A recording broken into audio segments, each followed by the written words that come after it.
Hello বন্ধুরা, কেমন আছো সবাই? আশা করি সবাই খুব ভালো আছো। ফ্লেভারস অফ এসজি কিচেনে তোমাদের সবাইকে স্বাগত। আজ আবারও একটা নতুন রেসিপি নিয়ে হাজির হয়ে গেলাম। আজ তোমাদের সাথে একটা ছোট মাছের রেসিপি শেয়ার করব। আজ তৈরি করব ছোট ছোট বাটা মাছ দিয়ে আলু দিয়ে ঝোল, খুবই কম তেল মশলায়। চলো দেখে নেওয়া যাক আমার আজকের এই রেসিপিটা। আমি এখানে 400 গ্রাম বাটা মাছ নিয়েছি। মাছগুলো কিন্তু বেশ ছোট সাইজের। ভালো করে কেটে ধুয়ে পরিষ্কার করে নিয়েছি। এবার মাছের মধ্যে দিয়ে দেব স্বাদ মতো নুন, আর দিয়ে দেব 1 চা চামচ হলুদ গুঁড়ো। এবার মাছের মধ্যে নুন হলুদ খুব ভালো করে মাখিয়ে নেব। মাছের মধ্যে নুন হলুদ মাখিয়ে নিয়েছি। এবার মাছগুলো ভেজে নেব। মাছ ভাজার জন্য কড়া গরম করে তাতে দিয়ে দিলাম তেল। তেলটাও হালকা গরম হয়ে গেছে। এবার মাছগুলো ছেড়ে দেব।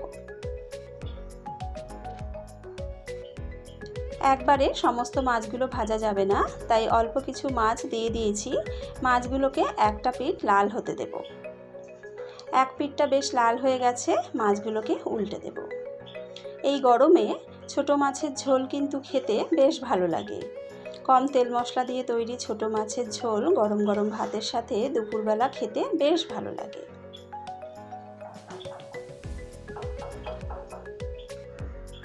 সমস্ত মাছগুলোকে উল্টে দিয়েছি। এই পিঠটাকেও লাল করে ভেজে নেব।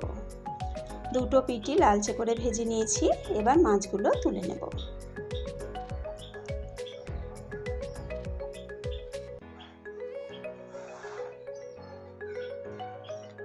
মাছগুলো তুলে নেওয়ার পর বাকি মাছগুলোকেও কিন্তু ভেজে নেব।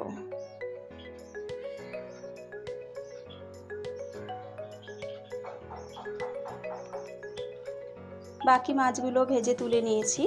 এবার যে তেলটা আছে এই তেলের মধ্যে ফোড়নের জন্য দিয়ে দিলাম 1/2 চা চামচ গোটা জিরে, একটা তেজপাতা দুটো টুকরো করে দিয়ে দিলাম। তেজপাতা আর গোটা জিরেটাকে একটু ভেজে নেব। ফোড়নের খুব সুন্দর গন্ধ বেরিয়েছে। এবার এর মধ্যে দিয়ে দিলাম দুটো মাঝারি সাইজের কেটে নেওয়া আলু। আলুগুলোকে আমি একটু লম্বা লম্বা করে কেটে নিয়েছি। আলুগুলোকে নাড়াচাড়া করে একটু লাল করে ভেজে নেব। মাছের ঝোলে কিন্তু একটু লম্বা লম্বা করে আলু দিলে দেখতেও ভালো লাগে আর খেতেও ভালো লাগে। আলুগুলোকে ভেজে নিয়েছি। এবার এর মধ্যে দিয়ে দিলাম আদা আর টমেটো বাটা। একটা মাঝারি সাইজের টমেটো আর 1/2 ইঞ্চি আদাকে মিক্সিতে পেস্ট করে নিয়েছি।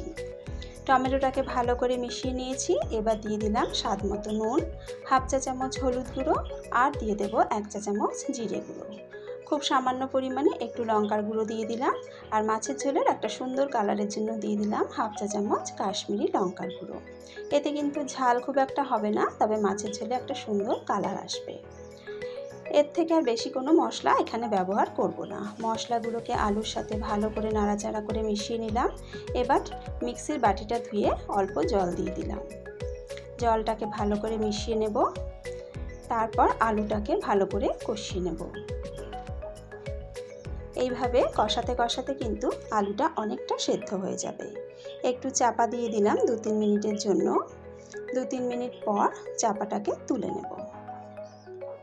দেখো মশলা কিন্তু আমাদের বেশ ভালো মতন কষানো হয়ে গেছে। এবার এর মধ্যে দিয়ে দেব জল। আমি একটু পাতলা ঝোল করব, তাই একটু বেশি করেই জল দিলাম। তবে তোমরা যেরকম পরিমাণ ঝোল রাখতে চাও সেই অনুযায়ী কিন্তু জলের ব্যবহার করবে। জলটাকে ভালো করে মিশিয়ে নিয়েছি। এবার 2-3 মিনিট ঝোলটাকে ফুটিয়ে নিয়ে ভেজে রাখা মাছগুলো দিয়ে দিলাম।